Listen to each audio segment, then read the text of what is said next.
residência oficial de Pôncio Pilatos, em Jerusalém, o Gólgota, lugar aonde ocorreria a execução de Jesus.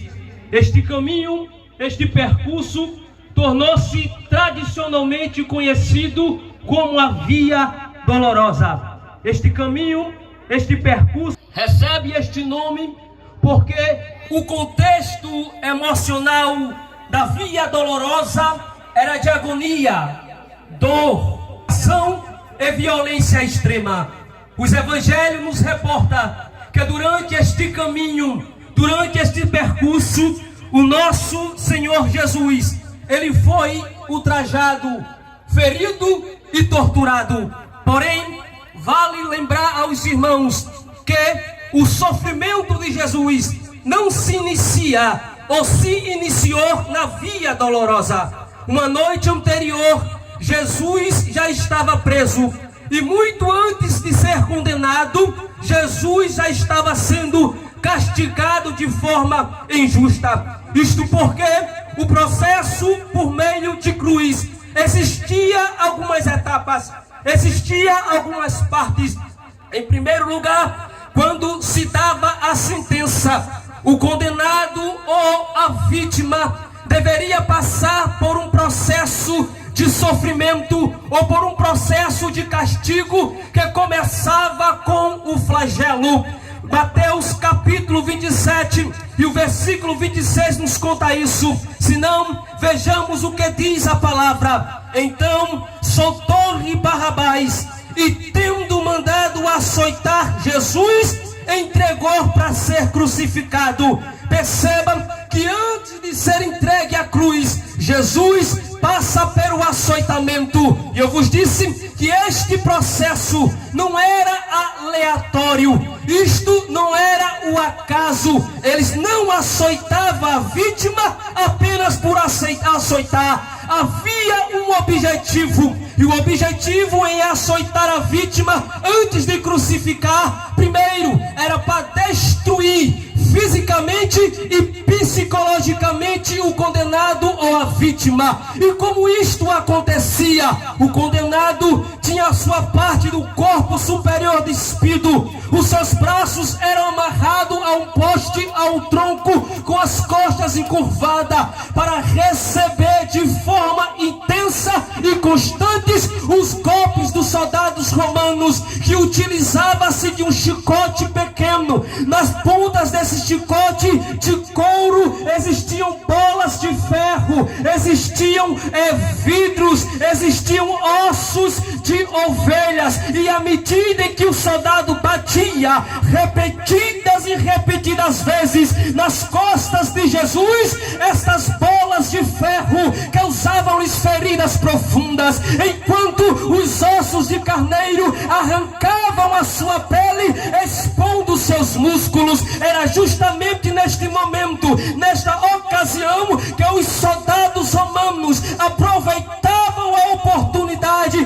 para escarnecer, para zombar de suas vítimas. E com Jesus não foi diferente. Mateus registra no capítulo 27, versículo 28 e 31, dizendo: e despindo-o, cobriram-no com manto escarlate, e tecendo uma coroa de espinho, puseram-lhe na cabeça. Na mão direita puseram um caniço, e ajoelhando-se diante dele, o escarnecia, dizendo: salve, rei dos judeus. E cuspindo nele, tiraram-lhe o caniço, bateram-lhe com ele na cabeça. Depois de o haver escarnecido, tiraram-lhe o manto, vestiram-lhe suas vestes e o levaram para ser crucificado. Percebam que antes de Jesus Cristo ir à cruz, Jesus, ele passa por um período de sofrimento. Jesus Cristo é cuspido, Jesus Cristo é flagelado, uma coroa de espinhos sobre a sua cabeça. Depois de todo este processo, no texto que nós lemos, Jesus agora é forçado a carregar publicamente o instrumento do seu patíbulo, que nada mais é do que a cruz infame. E enquanto Jesus está carregando a sua cruz, naquele estado deplorável, o seu corpo coberto por sangue, o seu corpo triturado, está carregando uma cruz, e enquanto ele caminha na via dolorosa, os soldados romanos, de forma impiedosa, sem nenhuma pena, sem nenhuma dor, continua golpeando o nosso mestre. E enquanto eles golpeam, junto com a chicotada, ouvia-se daquela multidão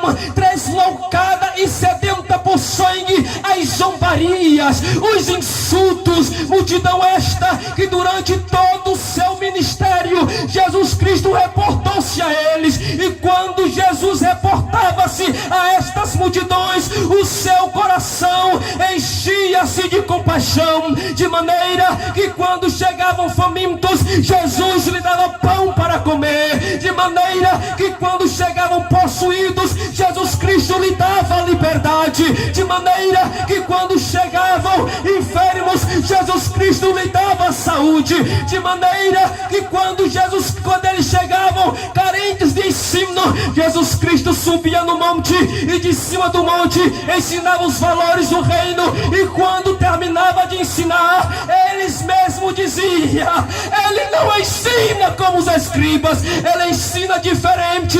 Esta mesma multidão agora está dizendo, cuspindo nele, dizendo: crucificam, matam.